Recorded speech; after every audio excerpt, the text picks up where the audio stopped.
Good morning friends. ৰাতিপুৱা উঠি ভাবিলোঁ আজি খেতিখিনি দেখাই দিওঁ। দেখিছেনে আমাৰ খেতিবিলাক? ওলকবি, বন্ধাকবি, আলু আৰু লগতে বেহৰ আছে। দেখা পাইছেনে?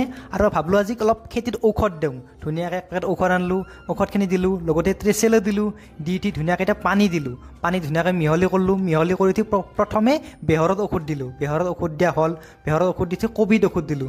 কবি, বেহৰ এনে গোটেইতে ঔষধ দিলোঁ। দি উঠি ফাৰ্মাচী আহিলোঁ। ফাৰ্মাচী আহি পালোঁ। ফাৰ্মাচী আহি পাই ফাৰ্মাচীত যি কাম আছে কামখিনি কৰিলোঁ। ফাৰ্মাচীত কাম কৰা হোৱাৰ পিছত ভাবিলোঁ বেটাৰীটোত পানী নোহোৱা হৈছে, ইনভাৰ্টাৰটোত পানী নহয়। ভাস্কটাৰ দোকানত গ'লোঁ, যাই 2 বটল পানী আনিলোঁ।